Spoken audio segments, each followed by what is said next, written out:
What's up, Autumn? Hey, Autumn, I can't hear you. Can you hear me? Yeah, I can hear you. Hi! Look at y'all! We live. Yeah, we live. We live. I didn't know who that was. I just saw N Dizzle. I was like, I can say this too, right? huh? Oh, rename. Let's go ahead and put it in All good. There we go. How are you? I'm good. I'm good. How are you doing? Blessed. Blessed. Yeah. I can't complain. I really can't. So everything is well. Let me just make sure everything is good with this. Yeah. We can. Yeah. I like that setup in the background. It's pretty lit. Oh, thank you. You are definitely in the studio with me. This is um my lair, low key, from quarantine. If we're gonna talk about stuff, music in quarantine, it's like drums behind me, timbales behind me, a massage table, a keyboard, but it's a blessing. It's a blessing to be able to have all this stuff like right here. You know what I'm saying? So. Yeah, for sure. For sure. All right, I'm going to go ahead and introduce the show, and then we're going to go right into it. All right, so I'm Taylor Brown, and this is How I Did It, the show where we talk with champions about how they achieve their dreams. On today's show, we're here with Autumn LaBella. Me and Autumn go way back since high school, but she's an amazing artist, a singer. She's a certified recreation therapist, and she's been going hard with her music even during the pandemic. So, Autumn, thank you so much for coming on the show. So welcome. Thank you for having me. This is a blessing. Thank you. Thank you. Thank you. You've been doing Yeah, it too. We love to see it. for sure. I appreciate that. So, like, how's it been going for you? Just like 2020, going to 2021. I know we're still in a pandemic technically, but like, I see you've been creating, you've been pushing your music. Your latest song, Compliments, just like talk to me about what's been your vision and just how you adjusted to everything. um, it's been adjusting for sure. I have been really just taking my time with getting back to the basics. It's back to the basics time. Staying a student, especially now, being a full-time artist, being a full-time entrepreneur. I'm back to the basics. It's no time to act like I know. No matter how long I've been doing this, it's no time to act like I have it all together or like I have because Yeah. I don't. It's a constant struggle. It's constant learning. It's constant just being authentic with myself, like what do I want to sound like and where do I see myself? What are my visions looking like? And that's been really what it is musically, taking the time to get back to the drawing board and understanding what my why is, so to speak. Mm, Um, okay. and that's to make good music, and that's really been the guiding force and keeping me going for real. It's a lot that's happened. I know that everybody can say that, but Yeah. Yeah. Yeah. I wanted to ask you, just like look on the outside looking in. Looks like, when you're creating music, like you're genuinely doing what you love. And like, this is like your passion. So do you feel like, this is your calling or like you're living your purpose? Like, what does music mean to you? absolutely. I definitely feel like this is my calling. It's crazy. My homegirl just told me to start speaking that on myself. Don't say, she said, don't just say you are a musician, you like music, you love that. We know that. She said, Yeah. "Hey, this is my calling. Speaking on yourself, manifest it." Right. Because it is. It is. I can't imagine doing anything else. And that kind of has turned in, the new music, the way, the new marketing, the new look, staying in the zone. All that really has kind of, again, from going back to the drawing board and kind of asking myself, what is it that I want to do and how do I want this to sound? How can I not put myself in a box? Mm-hmm. How can I just enjoy what I'm doing? Because when it starts getting like it's, you know, Yeah. uh, friction is good, but when things start feeling like I'm overwhelmed, it's not fun. And Mm-hmm. so, I mean, that plays a big part in enjoying what you're doing. As a recreation therapist, that's what we teach, studying what you enjoy doing, because that's what um, really kind of restores you as a person. Mm. I definitely love it. Right now, it's just shifting into being a musician, understanding the music business, and then understanding the music industry and meshing that all together. I'm learning I just can't be a musician if I want to go to certain levels. It's a multifaceted arena. Yeah. No, I feel that. So like what is it like what does it take to be a independent female artist? You know, like I'm sure there's a big difference and like just talk to me about that, like the time commitment and just like what do you have to do to kind of make yourself stand out? Well, putting it out, I'm still learning, you know what I'm saying? So people watching this joint, drop some tips, you know.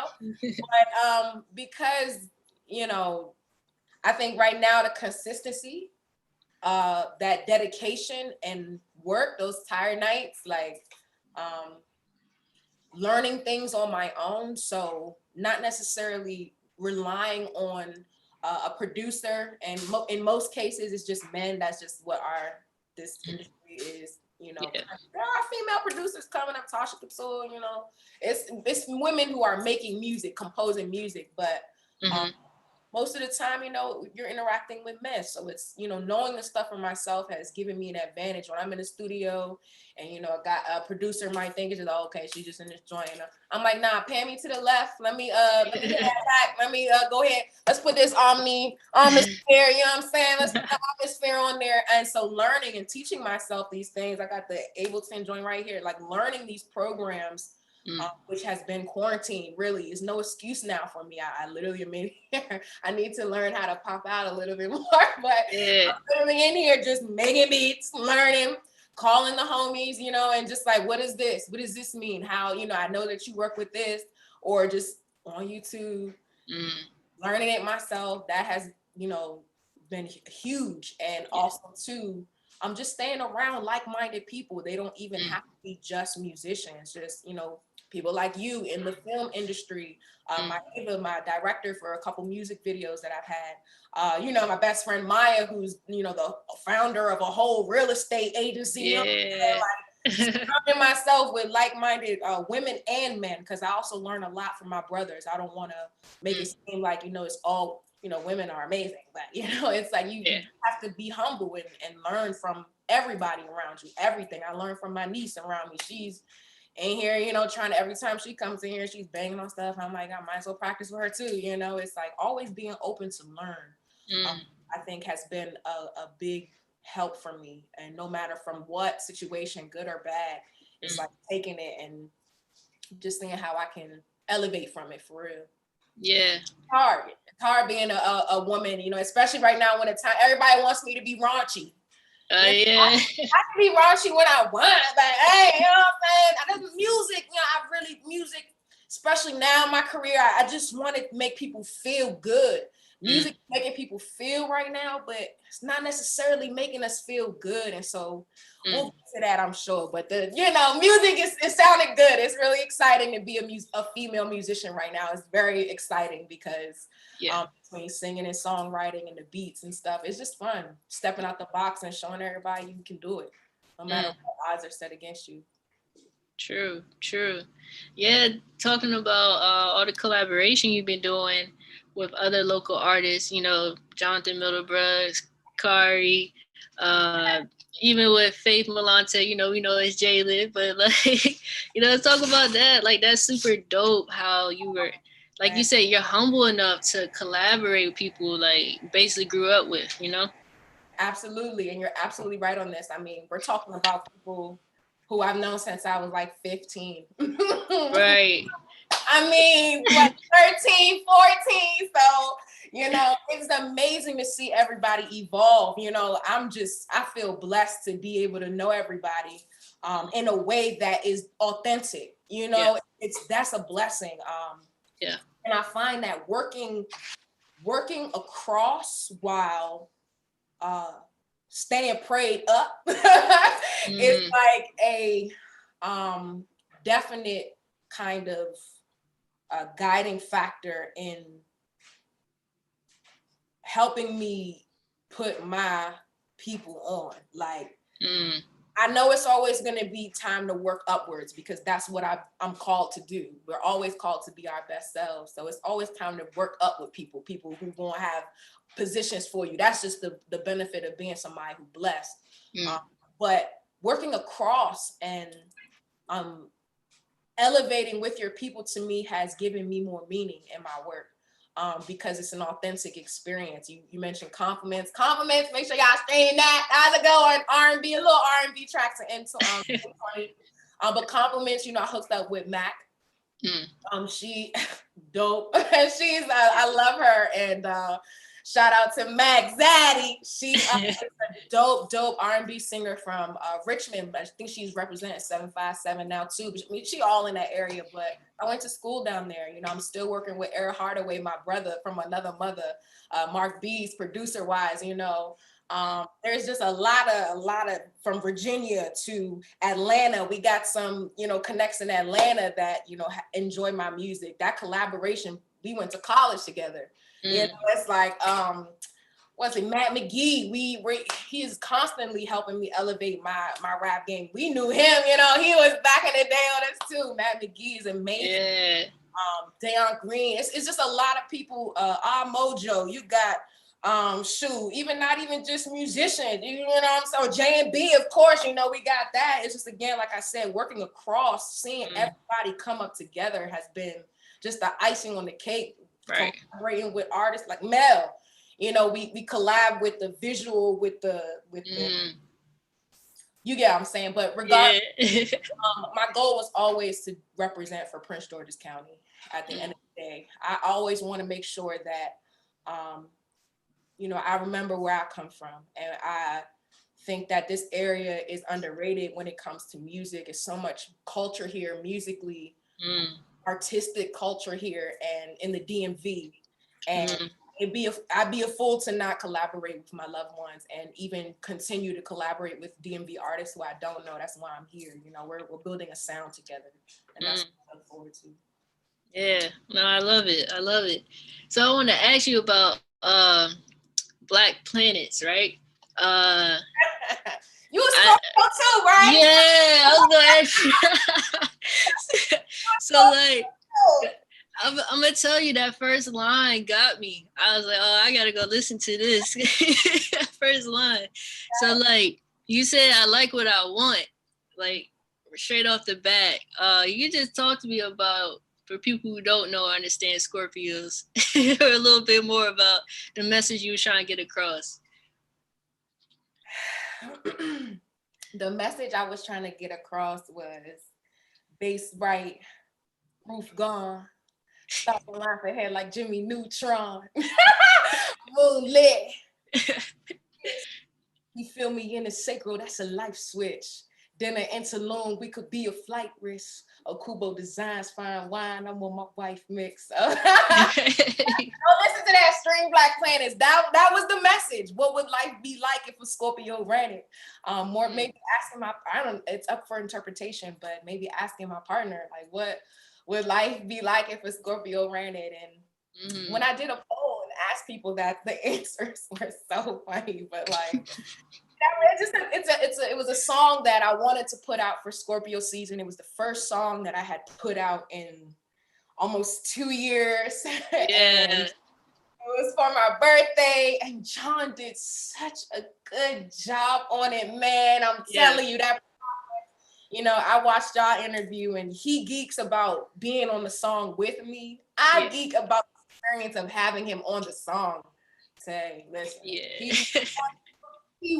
took the saxophone down. I'm like, bro, you're vicious. Like, he literally sat in the studio and taped the saxophone solo.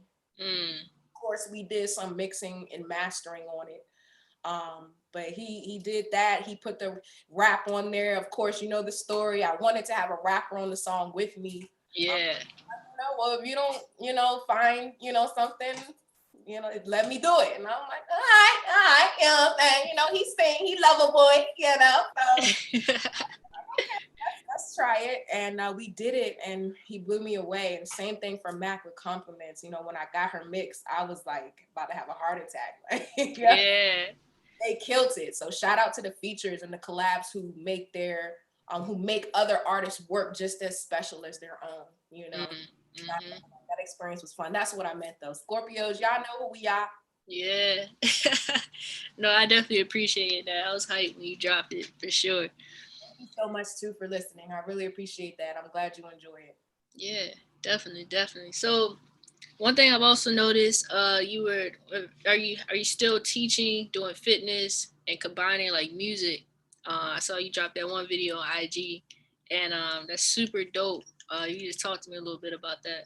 Thank you. Of course. The video you're talking about was my red light special event. So I collaborated again with a young lady from Seton. Actually, I don't know if you remember Liz Pope. She was on the basketball team at Elizabeth Seton too. That's bad. I don't remember. That's pretty bad. She's an athletic trainer now. So again, Okay. like Sparkle, everything kind of just came back.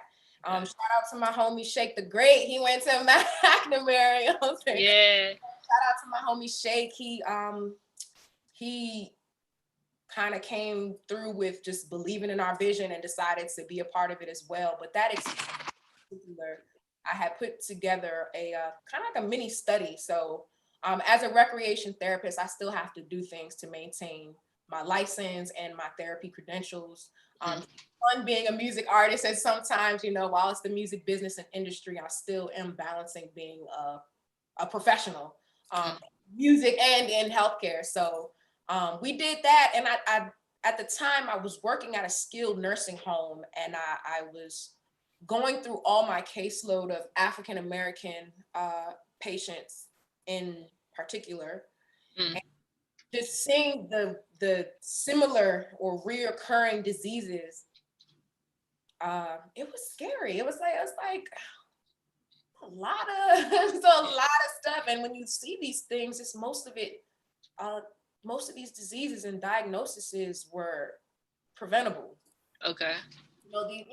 Everything. Nobody knows what's going to happen, but little things like decreasing your risk for heart disease or osteoporosis or diabetes, obesity was almost everybody's thing, but it just working out, fitness.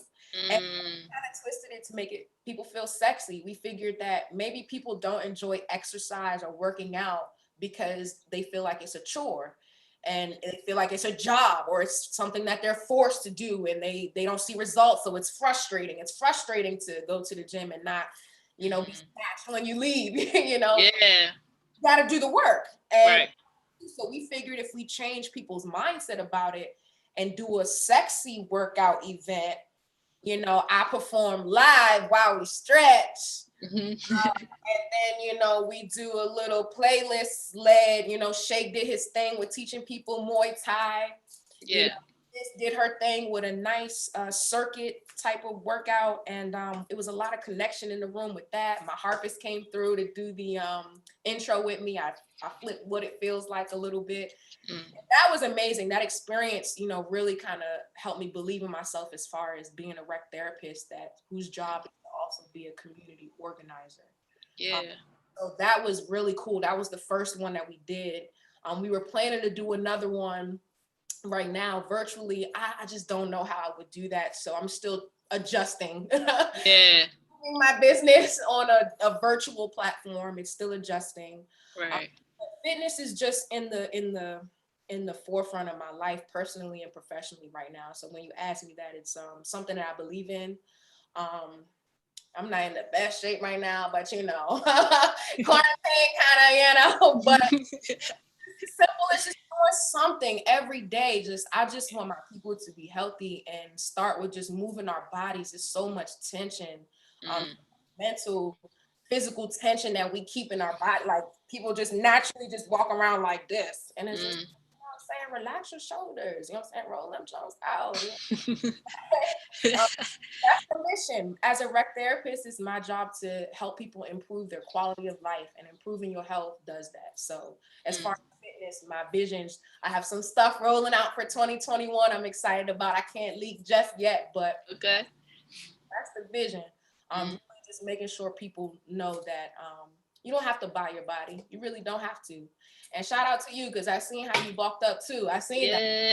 Buy You that. know, you can't see right now. I got the sweatshirt on. Good. You don't have to buy that though. You put in the work. I see you Yeah. doing that drills too. Like it's about putting in the work. And I think the more that we help people understand that, the long lasting effects of being healthy, not just, you know, being snatched or, you know, having the biggest booty or, you know, having the biggest pecs or arms. It's really about being strong mentally, spiritually, physically. So that's really where my rec therapy and music combine. Hopefully we can still give people this music that makes them feel good, and then gradually turn this into something else. So Yeah. music and fitness. Definitely. I love it. And let's go back. You mentioned something about like music nowadays. Sorry, it's like a truck going off right now. I know you can hear that. But yeah, so like I'm gonna mute myself like after I ask you this question so I can get you. But yeah, like yesterday I was listening to like some throwback songs like Alicia Keys type throwback songs, just like some real good R&B music. And then when I played the latest type R&B music, you just hear like complete different. So like, what are your thoughts on music nowadays? And just, I guess you can talk about R&B, or just in general, you know? Like I said, I mean, I think it's important to stay open to learning. Um, I just, you know, I'm just really trying to just put out the best R&B I can, you know. I mean, I just think for me, I keep oldies but goodies on anyway. So I'm actually, you know, my homies are sending songs to me of, you ever heard this yet? I'm like, no, I listen to my own music and old music. That's it. So, but you know, I've listened to like Jesse Boykins the third. I like Mac Ayers. I like, you know, actually, Ari Lennox. I listen to a little bit of Ari Lennox. I mean, Erica Badu. Yeah. I don't know how to say it. I'm still looking for that sound in today's music that makes me feel good. Now, there's some. It's definitely some. Victory Boy, you know, it's, you know, even Megan Thee Stallion has, as far as like cadence wise, can't deny her delivery is popping, you know. I may not necessarily be into all her songs or her music, or that's maybe that not be my style, but Yeah.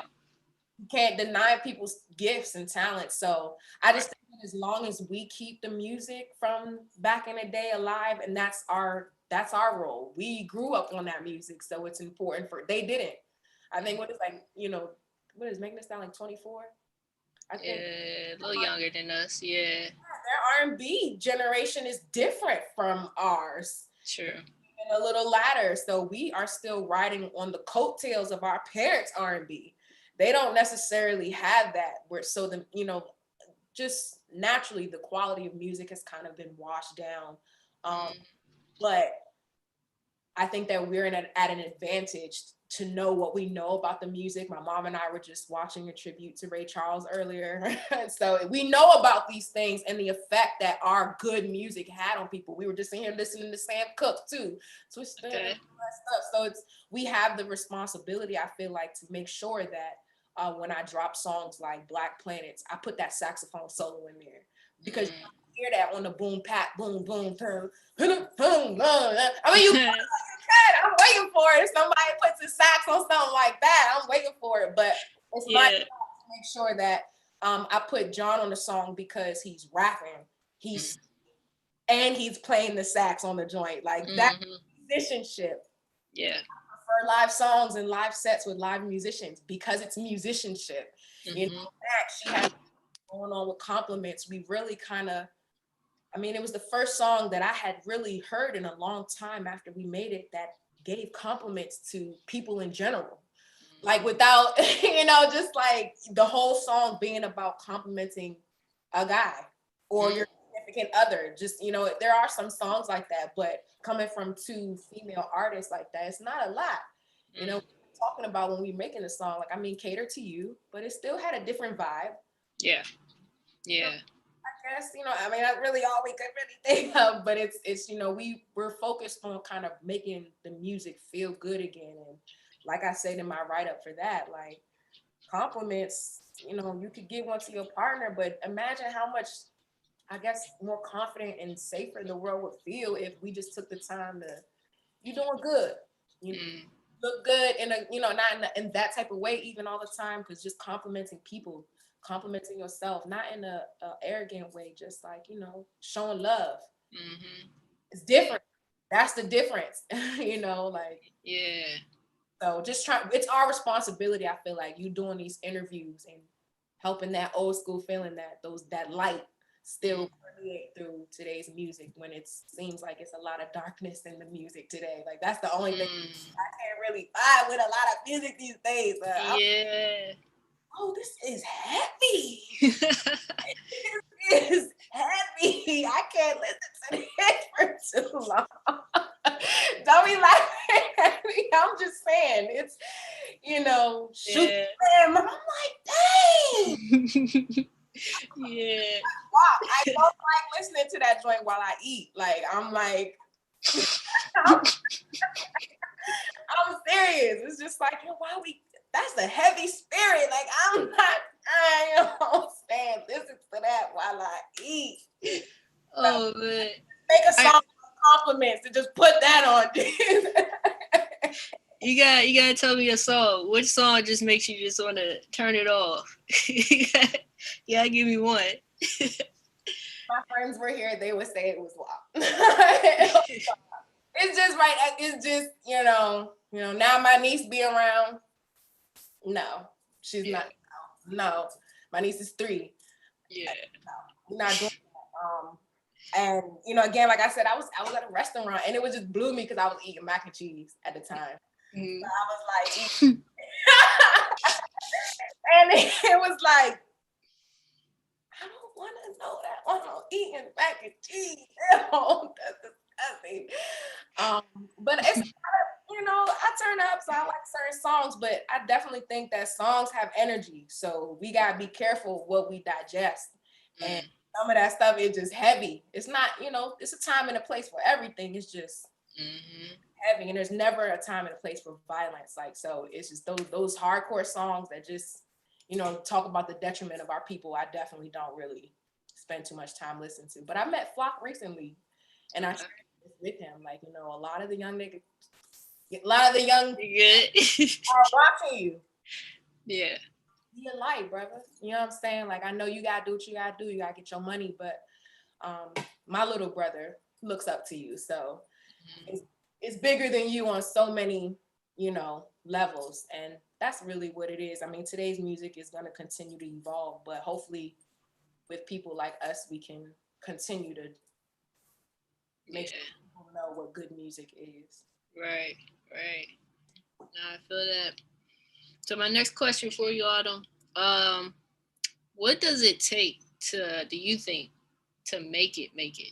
Like, I guess make it could be different versions for people, but I guess when an artist like really takes off and wins Grammys and all that, like, what do you think it takes? Is it just like, is it luck, or is it, like, because everybody's grinding the same, everybody's putting in the same work. Yeah. So what do you think? What does it take? I don't think everybody's putting in the same work, so that's one thing. Okay. Why is that? What? Well, yeah. Can you explain that? Like, I think that there's a percentage of people most likely out here that are putting in work, but it's hard to do the work. And a lot of people say that they can do the work, but when it comes time to do the work, it's overwhelming. And they find that they can't do the work, or they're not up, or they're not committed to doing that much work. It's hard. And it's not to put anybody down. It just means put yourself in a growth mindset. You know what I'm saying? Instead of being fixed, like, oh, I can't make it. Well, learn. So what does it take? I'll say a prayer, because it's so easy to get off track. Spiraling. It's crazy. You got to stay prayed up, affirmed up, And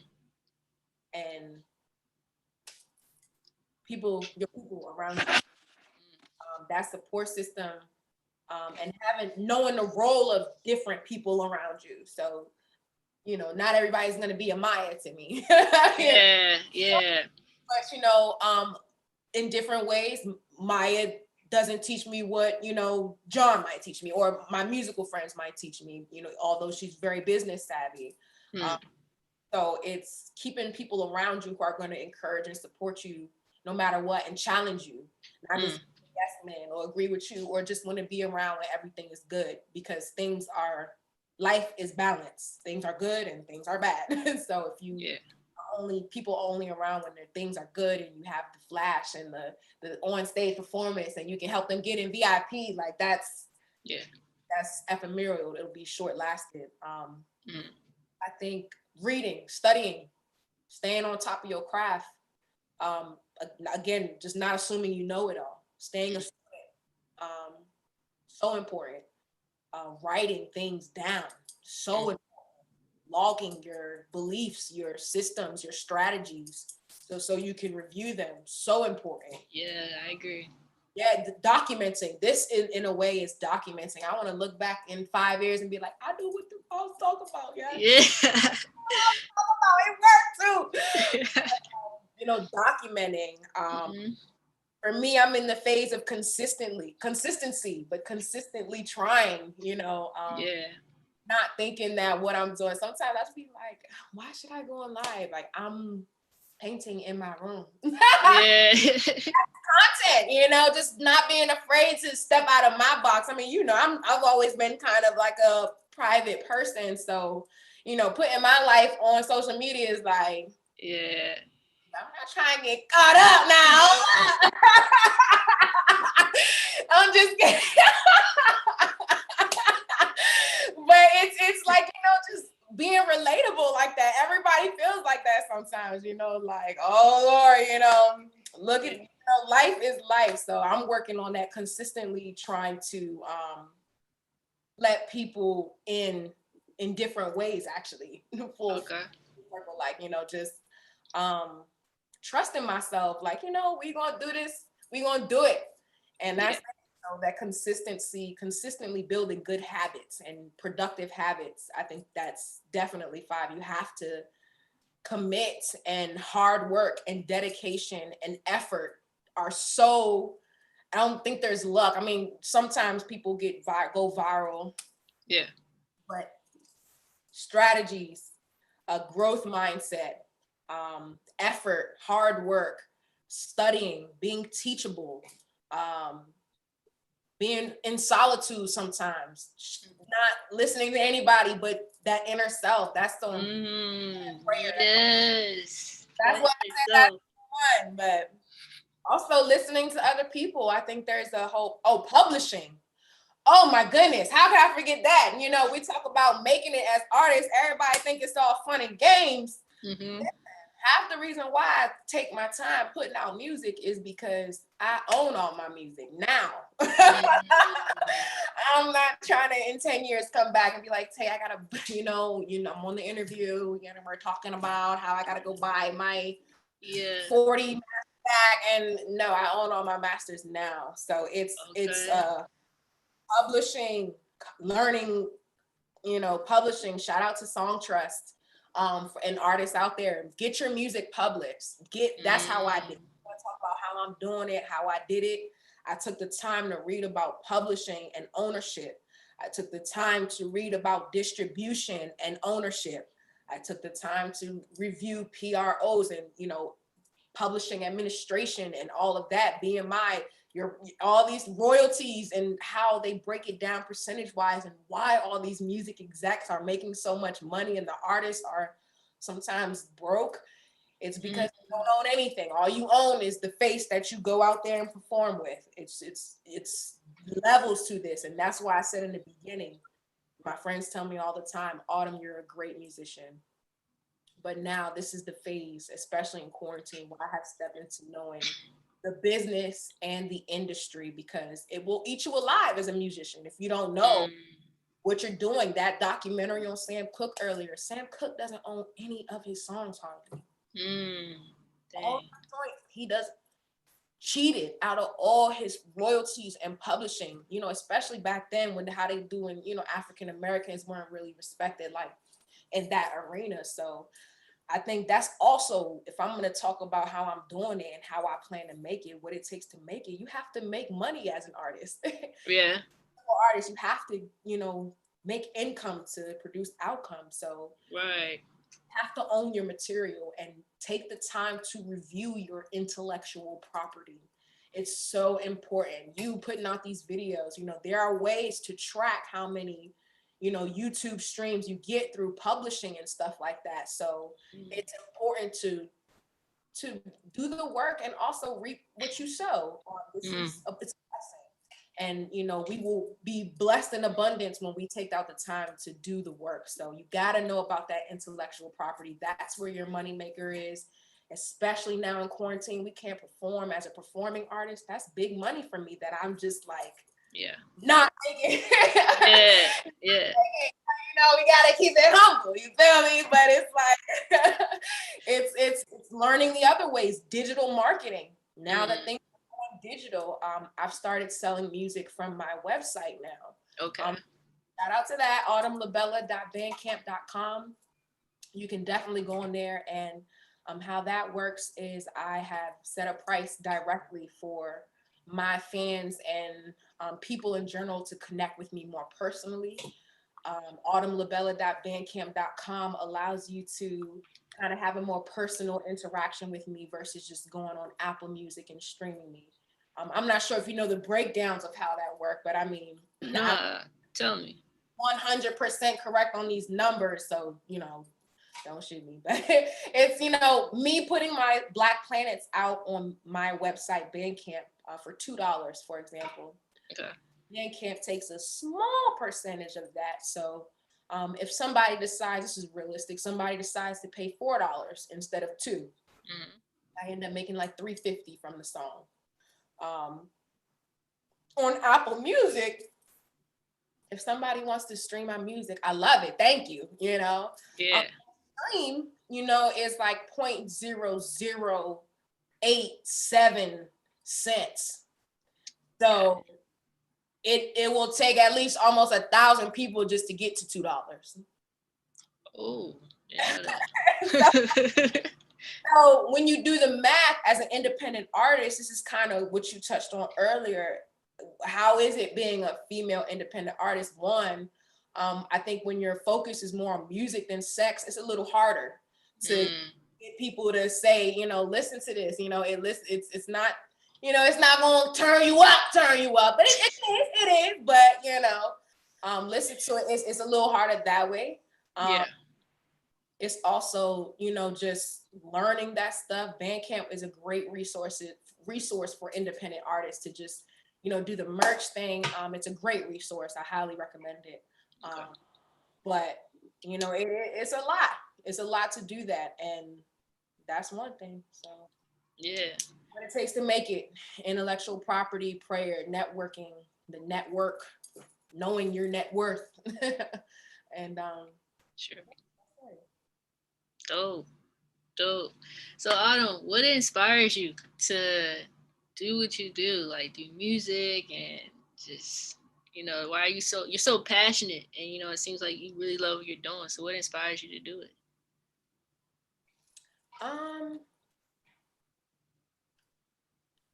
I think after my dad passed away in 2016, I realized that life is too short. So why not do it? That's something I ask myself every day. It's like, you know, but life is short, man. You know, it's like, what inspires me? The fact that I have the ability to start over every day. It's like, all right, I slummed yesterday. Let me give myself some grace and go hard today. So like, okay, you slummed yesterday, or you did not meal prep yesterday. You know you dropped 5 pounds. So it's inspiring to know that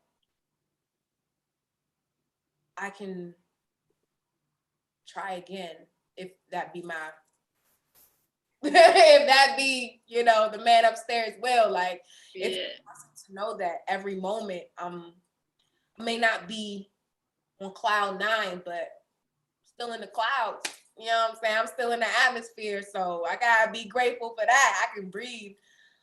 Look at the year. How many people have passed in a year? How many life has changed in a year? Not growing, you're dying. So it's inspiring. It's inspiring to see my niece. Man, I mean, I'm inspired by knowing that, you know, I be feeling old sometimes, kind of like when you be seeing the young kids and stuff. I be like, oh my God, my little cousin is 15. I'm like, oh my goodness gracious, like. So it's inspiring for me. I mean, personally, I got 3 younger cousins right now that are like 14, 15, and 16. And I'm like overwhelmed. Overwhelmed. And I'm like, they're looking at me. I took my little cousin to the studio and she trying to rap my lyrics. Like, you know, she looking at me and how I move around men. She looking at me and how I talk to other women. She looking at me and how I move when I'm, you know, by myself and doing things. So, dang, like, they 14, 15, 16. My nieces are 3. And I come in, I did the little city girls thing the other day. I was like, oh, I don't like that. Kisha, they better like that. I said, I don't like it. They repeat everything. So it's like, she literally was like, it didn't like that, with the hand and everything. Like, these kids are watching. That's another inspiration for me. Knowing that, you know, I can always have a growth mindset and think about things in a way that are going to elevate me and not give up. I mean, I feel like losing my dad was one of the hardest things in my life. So if I can keep my chin up through that and continue to help my family heal through that and help myself heal through that, everything else, I mean, it should be a piece of cake. It should, but you know, and seeing the youth and knowing that it's almost time for me to recycle. I'm still growing and developing, but it's also, I'm at a point now where I have a responsibility to recycle what I know and encourage these young women, because that's who need it. You know, I've reached a point where you know, I'm still learning, but I wish I had the confidence now that I had. You know, I wish I had the confidence now, you know, at 15, because I would have made some different choices. I would have had the growth mindset again, just to know that I don't have to limit myself. I don't have to accept other people's stereotypes of me. You know, I can do what I want and be happy and do the right thing. It's okay to do the right thing. You know what I'm saying? Like, having somebody to show me that and still be cool. I wish I had that. So that's another inspiration for me, seeing my little cousins, my nieces, even my family members inspired by what I do. You know, I'm inspired by some of my family members and friends who have, you know, done amazing things. Like, you all are doing great things. I'm inspired by it. I'm inspired by so much. The elderly people who I work with, that, you know, we can talk about that in a different interview, but all that stuff is just inspiring. The people around me, inspiring. All the musicians around me, inspiring. Shout out to all y'all, independent, labeled up, everybody doing their thing. Just stay true. It's inspiring when you stay true to yourself. True. That's real. Thank you for sharing that. That was real deep. Appreciate that. And next question. We're down to our last 2 questions. All right. So I ask every interview these questions. Okay. What's your pet peeve? My pet peeve. Listen, I might be a little particular. A pet peeve. I can't stand traffic and non-driving people. In the next lane, bro. That's me. Or I don't like when people chew with their mouth open. Okay. Yeah. I don't like that noise. It blows me. I don't know when, you know, it's pet peeve. Let me see. I mean, it's just, you know, I'll give you one more. Let me see. I don't like traffic. I really don't. And I don't like when people chew with their mouth open. I don't like I mean, other than that, I'm pretty easygoing actually. I don't like not practicing before sets. I do not work with musicians who do that. So I'm Okay. out there. I'm down to work with DMV artists, everybody, but I can't stand somebody who be like, "Oh, all right, I'll just come to this show and perform." You're cut. You're cut. Or I mean, I pay all my musicians, so that's not an option. That's not an option. We have to practice. That is a pet peeve of mine for people who do not like to practice. We'll keep it in music. Like that's a pet peeve. And not washing your dishes if you put them in the sink. Like why you wash them? Why you put them in the sink? Wash them Jones. Oh man. Dude, like you're not even gonna hit the. You know what I'm saying? See, I need a dishwasher. I don't like that. I don't like that. I don't like, or like you know what I'm saying. When somebody eat the last thing or something and they don't put it like in the. Like just...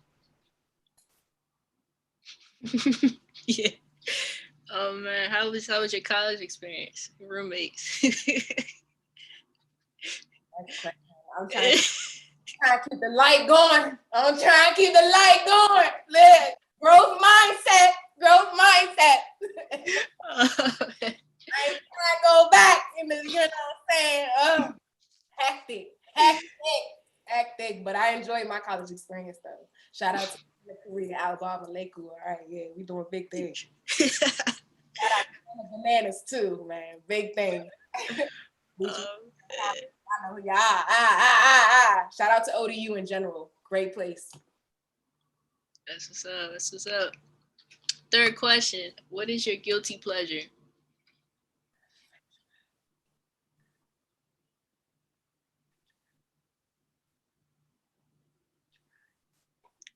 French fries.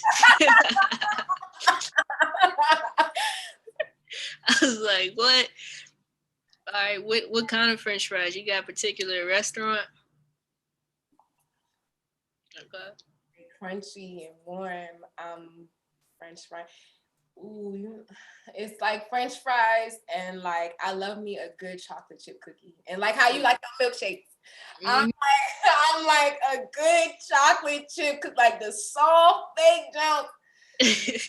The chocolateness is important to me because I know myself. Listen, I like the carb layout that I have a day. I stay on like carb rotations, you know. So I'm like, oh, it's a low carb day.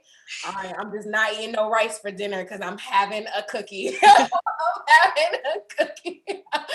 So that's like, yeah, I gotta work out. It's because I know myself. I love me a good waffle or like a good cookie.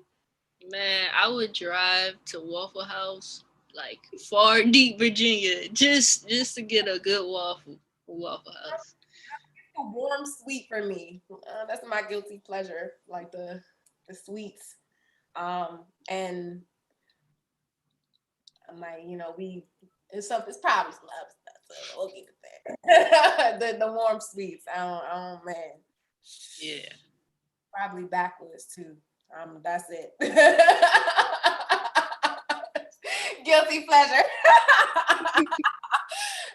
But yeah. Oh man. Nah, that was super dope. Those are all my questions for you today. Will you be back? We do another one? Yes, absolutely. It's new music coming out soon. I'm having some things launch very, very soon. So I'll definitely keep you all posted on that, especially you. And keep sharing and keep networking. Hopefully we can catch up soon too, because we definitely got a lot to talk about and catch up on. So thank you. For sure, for sure. No, I'm glad we got to do this, and man, I'm excited. I'm excited for you. I'm excited for us. You know, you never know. There you go. You never know. And you know, we might have some projects in the mix too soon. Yeah. So I'm excited for that. We can't let everybody know just yet, but we got some nice things coming up. 2021 is definitely the year of development. So that's what I definitely want to leave on to. I'm excited. I'm thankful. Thank you for having me tonight. I really appreciate it, especially while again I'm trying to transition into this virtual aspect of my career. So thank you for helping me be there for our people. Thank you. For sure. For sure. You know, I got you on the footage, and Thank you so much. no problem. We'll be in touch.